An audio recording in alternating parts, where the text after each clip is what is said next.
Hello friends, Ved Prakash academy में आपका स्वागत है। आज का टॉपिक है डायनेमिक रैम। तो डायनेमिक रैम रैम का दूसरा प्रकार है। मतलब रैम दो प्रकार के होते हैं, एक स्टैटिक रैम और एक डायनेमिक रैम। पहला स्टैटिक रैम का मैंने इसके पिछले वीडियो में जितना भी पॉइंट बन रहा था मैंने बता दिया है। आज का टॉपिक है डायनेमिक रैम। तो जाहिर सी बात है, डायनेमिक रैम भी प्राइमरी मेमोरी है, वोलेटाइल मेमोरी है। जब रैम वोलेटाइल नेचर का तो ये भी होगा ही होगा। तो उसमें वीडियो लंबा हो जाएगा क्योंकि डायनेमिक रैम का टॉपिक बड़ा है, इसलिए मैं डायरेक्ट इससे रिलेटेड पॉइंट बताता हूँ। तो स्टैटिक रैम और डायनेमिक रैम में कौन सा रैम हम लोग यूज करते हैं? तो डायनेमिक रैम, यह वही रैम है जो हम लोग यूज करते हैं। यह वही रैम है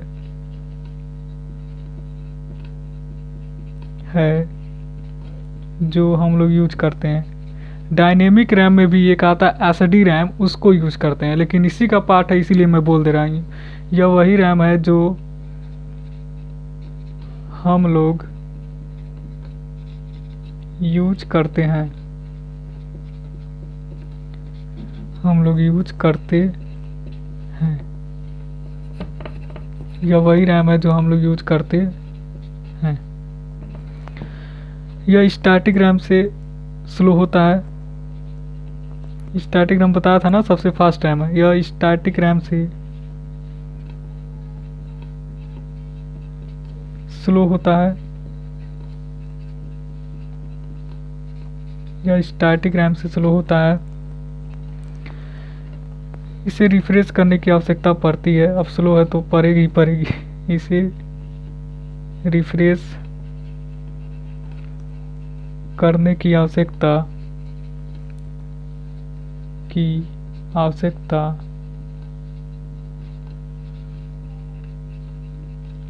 इसे रिफ्रेश करने की आवश्यकता पड़ती है।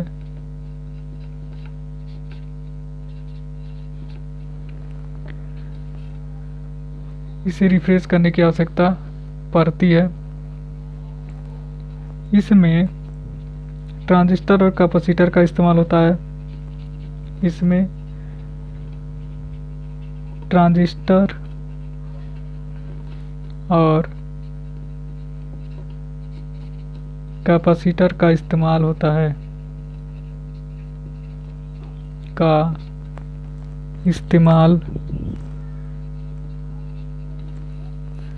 इसमें ट्रांजिस्टर और कैपेसिटर का इस्तेमाल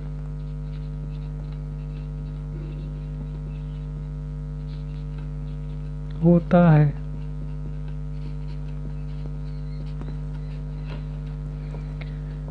इसकी कैपेसिटी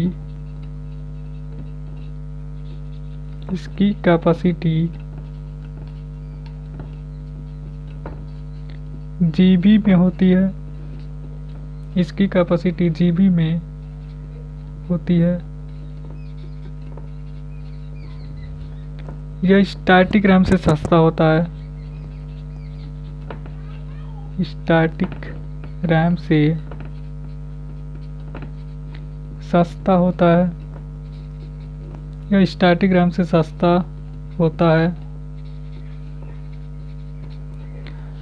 तो जस्ट स्टैटिक रैम का ही उल्टा है। स्टैटिक रैम सबसे फास्ट था तो स्टैटिक रैम से स्लो है। ये स्टैटिक रैम की कैपेसिटी एमबी में थी, इसकी जीबी में है। उसमें ट्रांजिस्टर का उपयोग होता है, इसमें ट्रांजिस्टर का कैपेसिटी दोनों का इस्तेमाल होता है। स्टैटिक रैम महंगा होता है, यह उससे सस्ता होता है। देख लेते हैं इसमें कौन कौन से रैम आते हैं उदाहरण में। एग्जाम्पल जैसे एसडी रैम,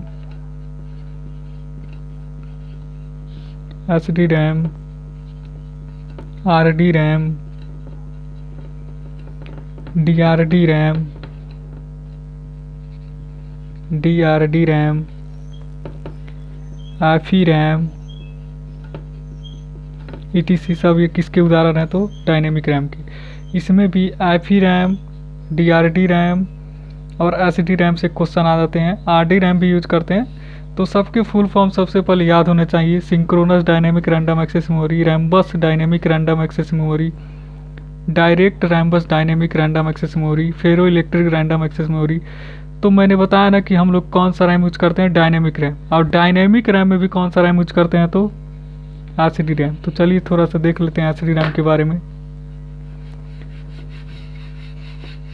एसडी रैम के बारे में थोड़ा सा देख लेते हैं। और जो मेमोरी, मैंने फुल फॉर्म का एक वीडियो डाला था, आप लोग याद कर लीजिएगा अच्छे से। तो कौन सा RAM? SD RAM, full form synchronous dynamic random access memory. तो यह वही रैम है जो हम लोग उपयोग करते हैं। यह वही रैम है जो हम लोग यूज करते हैं।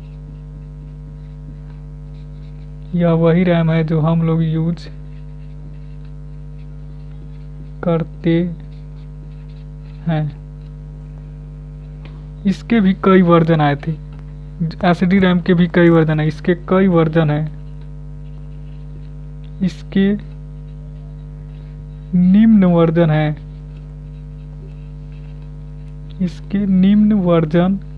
है।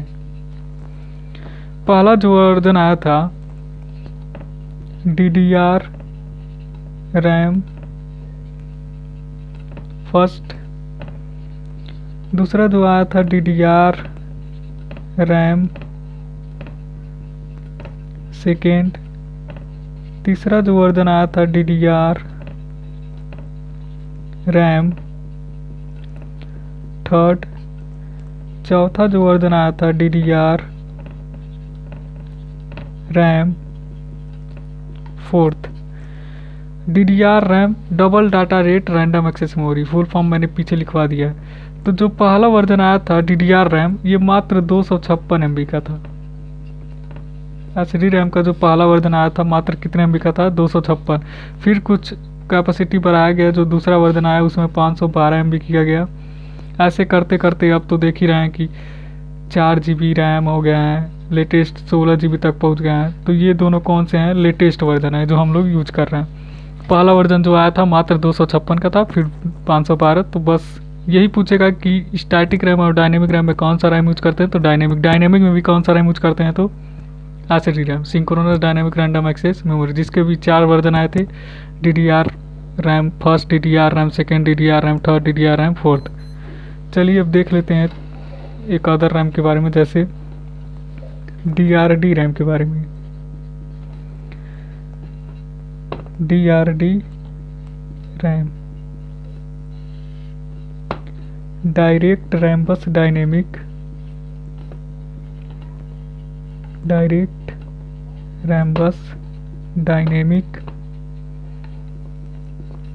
Random access memory.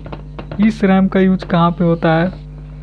तो इसका यूज वहाँ पे होता है जहाँ पे बहुत अच्छे ग्राफिक्स की आवश्यकता हो। मैं कहूँ कि आप लोग के मोबाइल में 3D मूवी चल जाएगी तो बिल्कुल नहीं चलेगी। जहाँ पे अधिक ग्राफिक्स होगी, जिस रैम में अधिक ग्राफिक्स होगा उसी में चलेगा।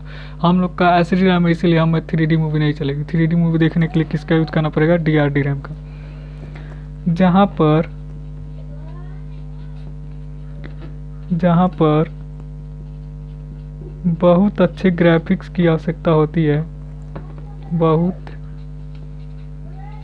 अच्छे ग्राफिक्स की आवश्यकता होती है, जहाँ पर बहुत अच्छे ग्राफिक्स की आवश्यकता, जहाँ पर बहुत अच्छे ग्राफिक्स की आवश्यकता होती है, वहाँ पर इसका यूज होता है। वहाँ पर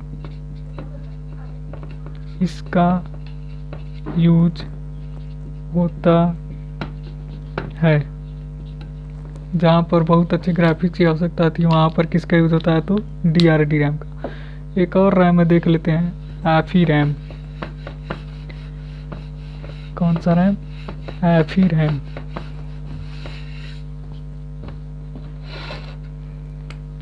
FE रैम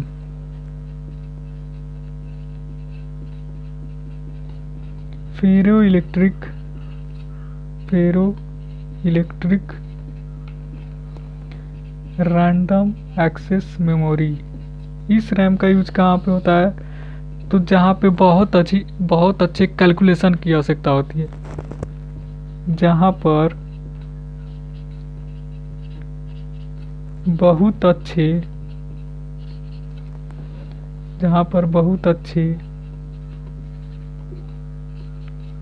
कैलकुलेशन की आवश्यकता होती है, बहुत अच्छे कैलकुलेशन की आवश्यकता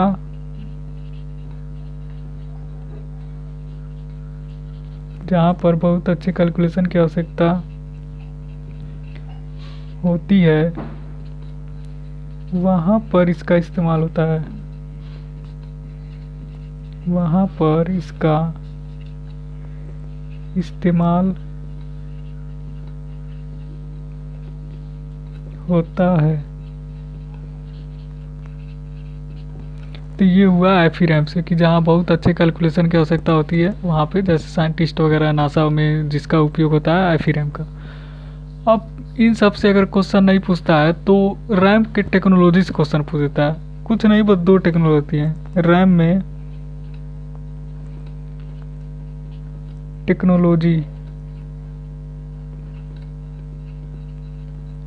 रैम में टेक्नोलॉजी 2 टेक्नोलॉजी होती हैं, एक होती है SIMM और एक होती है DIMM। Single inline memory module, single inline memory module, double inline memory module, double inline memory module. तो पूछेगा रैम में टेक्नोलॉजी कितने होते हैं? 2, SIMM DIMM। तो क्वेश्चन कैसे पूछेगा? सबसे पहले तो पूछ देगा कि SIMM या DIMM का फुल फॉर्म बताइए, पहली कैटेगरी। दूसरी कैटेगरी ये कहेगा कि SIMM किससे संबंधित है? रैम से, रोम से, कैश से, या इनमें से कोई नहीं तो किससे संबंधित है? रैम से। बहुत ही खखोर के क्वेश्चन पूछता है, इसीलिए कोई भी पॉइंट मिस ना हो तो हमारे चैनल से जुड़े रहिए। तो आज के लिए बस इतना ही। धन्यवाद। जय हिंद।